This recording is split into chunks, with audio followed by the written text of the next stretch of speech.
How to e-file a recovery warrant. First, log into your account.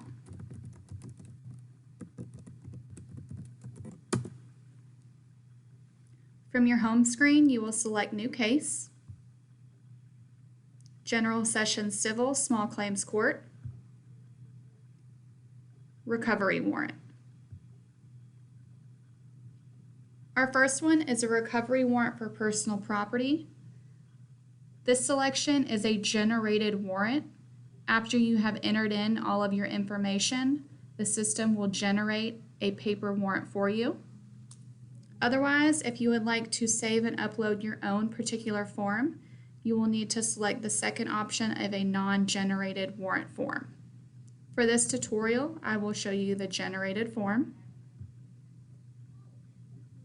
Your hearing information, if you would like to select a specific day of the week for a court date, you could do that here. Or if you would like to select a preset court date, you can do that here as well. And again, both of these are optional. You do not have to select these if you do not want to. Money judgment amount. This will be the value of the item. Property description. List the detailed description of the property you are trying to recover. Include a VIN number on property that has a VIN number.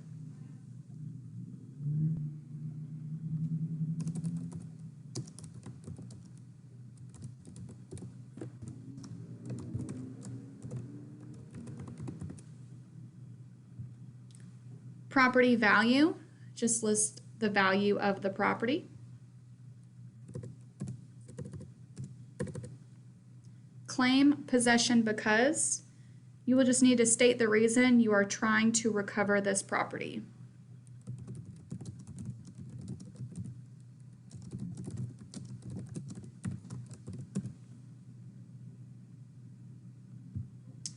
If you would like to list your phone number.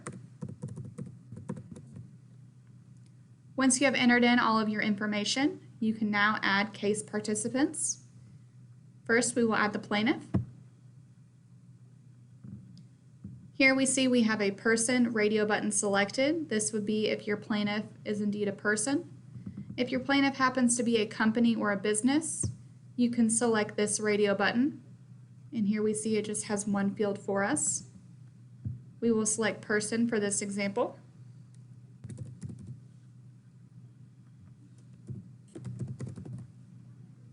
If you would like to list an address for the plaintiff, you can do so here. Otherwise, if you would just like to use the attorney's address, you can select unknown address. Click Next. If you need to add another plaintiff, you can do that here. Otherwise, you will move on to the Add Defendant. And again, if your defendant is a business or a company, you will select this radio button. If your defendant's a person, you will select this one.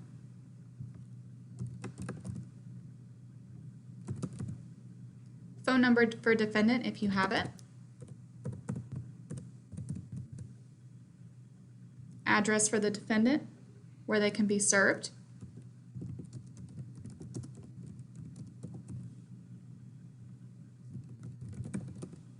Please select your county of service and your zip code. If the defendant has an attorney, you can add that here by clicking Add and typing in the last name and bar number. If the defendant has any aliases, or maybe they're doing business as, you can select that information here and then hit Save. Once you have completed all of your information, you can hit Next. If you need to add another defendant, you can do that here as well. Otherwise, you can hit Next. Here we see we have our recovery warrant for personal property. To view your generated document, you can do that here by clicking on it.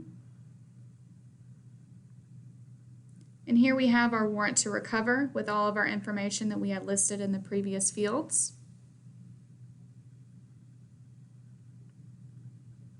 Once everything looks correct, you can go back to your eFlex system. We will now need to add our service for our defendant on how they are going to be served. Our document category drop-down selection will be service warrants. And our document type, this is where you will select how you want your defendant to be served. For this purpose, we'll choose Davidson County Sheriff. Notice the browse selection has been grayed out. This is another generated document by our system, so all you will need to do is hit add. We will select by the plaintiff for the defendant being served and click next. Now that you have your recovery warrant and your service for your defendant, your next step is to choose on behalf of the plaintiff because they are the ones filing it. And again, just a reminder, you will need to choose service for each defendant you have listed. So if you have a second defendant or possibly a third defendant, you will need to have multiple types of service for each defendant. If you need to edit any information, you can click on the Edit Data fields right here. And if you need to remove your service for whatever reason, you can click Remove and add it again.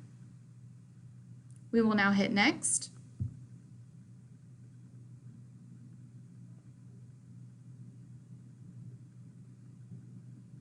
Here we're on our Review and Submit Filing page. We have our filing fee of $127.75, and we have selected our escrow account for our method of payment.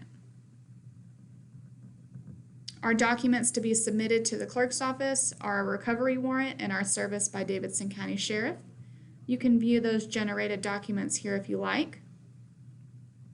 And if you need to go back for whatever reason to add or remove any documents, you can click that button to take you to that particular page. If you need to add any special filing instructions for the clerk, you can enter that here. Once you're ready to submit the filing, you can click the Submit the Filing button, hit OK, and your warrant has been submitted to the clerk's office.